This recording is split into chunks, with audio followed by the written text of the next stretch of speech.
Hi, this is Joan, and I wanted to share with you the Book of Esther. Now, a lot of people really like the Book of Esther, but every time I try to read it, I think, what is this? This is this is a very strange story. Um, and I would like to know what you all think of it.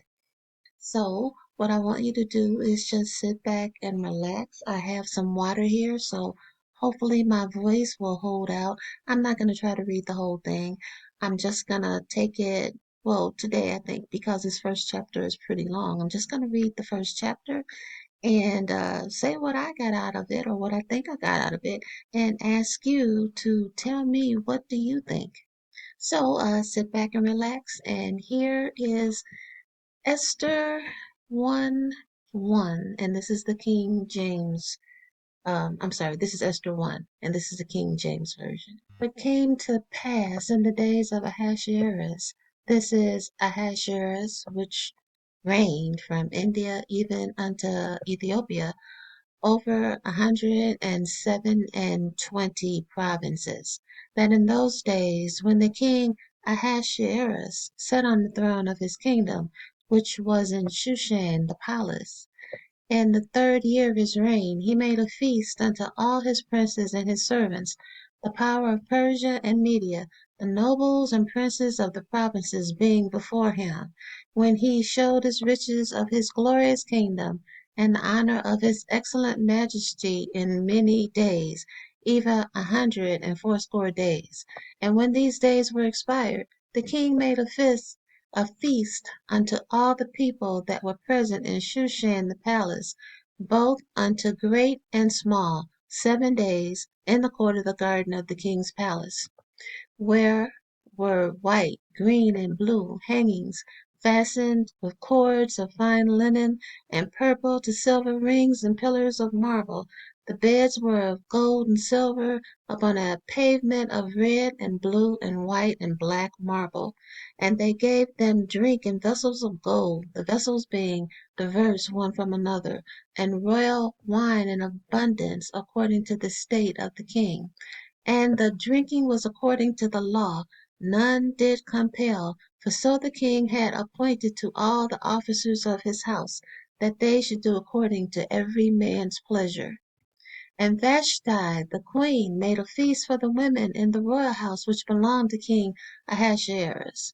On the seventh day, when the heart of the king was merry with wine, he commanded Mehuman, Biztha, Harbona, Bigtha, and Abagtha, Sethar, and Carcas, the 7 chamberlains that served in the presence of Ahasuerus the king, to bring Vashti the queen before the king with the crown royal, to show the people and the princes her beauty, for she was fair to look on.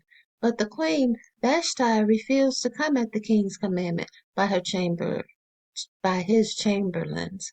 Therefore was the king very wroth, and his anger burned in him.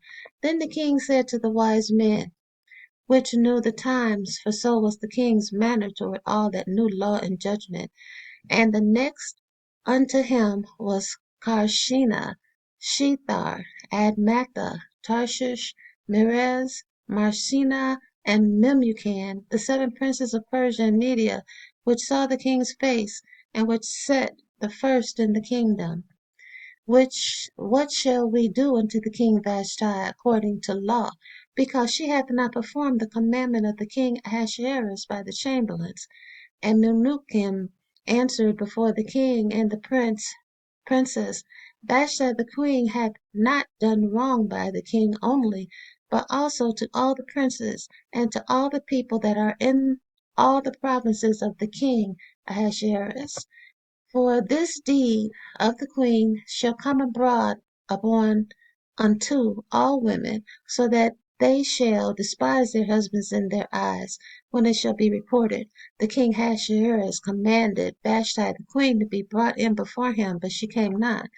Likewise shall the ladies of Persia and Media say this day unto all the king's princes which had heard of the deed of the queen. Thus shall there arise too much contempt and wrath. If it please the king, let there go a royal commandment from him, and let it be written among the laws of the Persians and the Medes, that it be not altered, that Vashti come no more before King Ahasuerus, and let the king give her royal estate unto another that is better than she. And when the king's decree, which he shall make, shall be published throughout all his empire, for it is great, all the wives shall give to their husbands honor, both to great and small. And the saying pleased the king and the princes. And the king did according to the word of Memucan. For he sent letters into all the king's provinces, and to every province according to the writing thereof, and to every people after their language, that every man should bear rule in his own house, and that it should be published according to the language of every people. Really get down to it, you summarize it. The king got drunk, threw a party, got drunk, and wanted his wife to come out wearing only her crown. She was to, that's what I have read when I read the commentaries on this, that he wanted her to come out to his party. Now she had her own party, but it made a point of telling you that he owned it.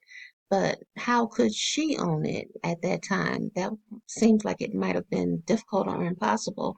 But in any case, she had her own party with the women. He had his party with the men. He got drunk in front of all his men friends, and he decided, you know what? Let's have my wife, the queen, come in here buck naked, except for a crown on her head, because she's really beautiful, and I want everybody to see her beauty.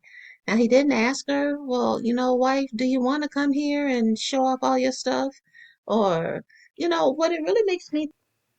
This sounds like human trafficking to me. Um, isn't this what human traffickers do? At least somewhat similar? I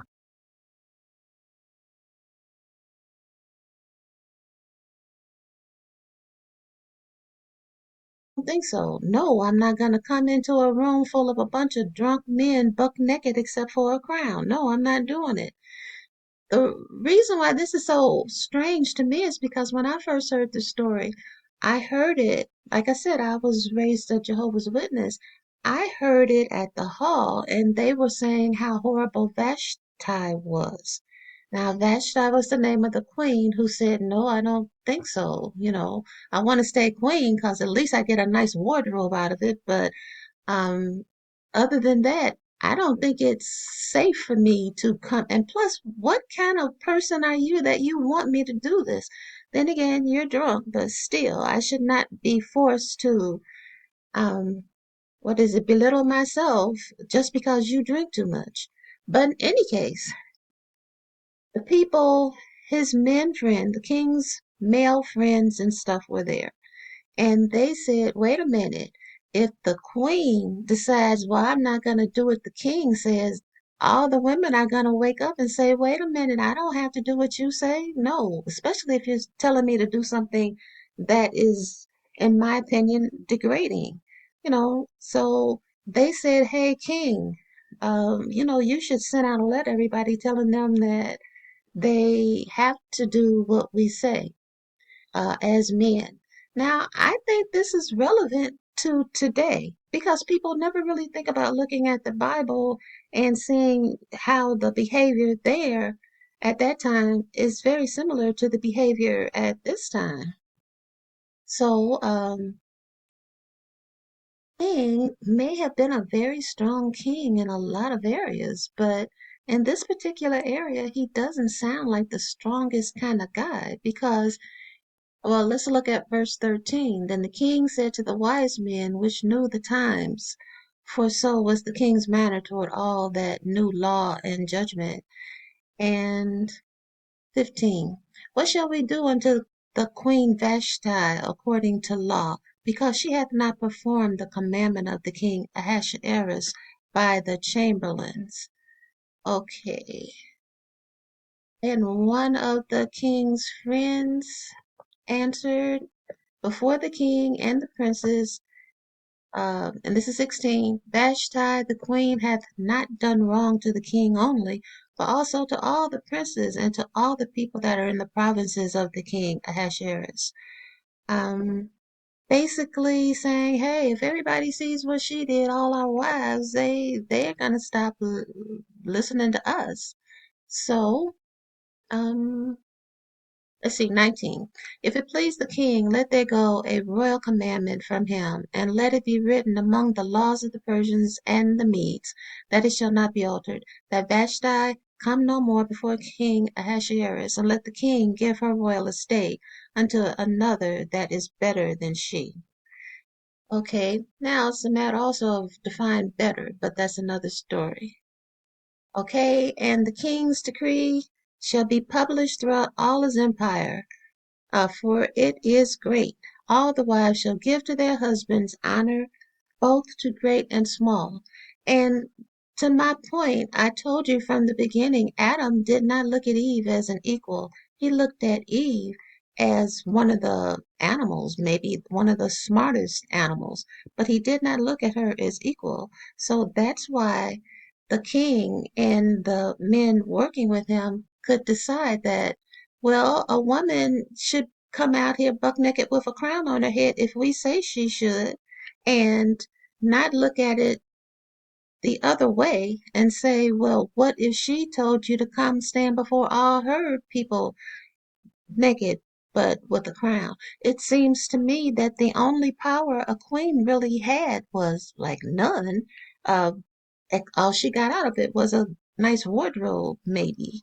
And even that would be up to the king. So this is just what I'm getting out of this chapter. And this is chapter 1.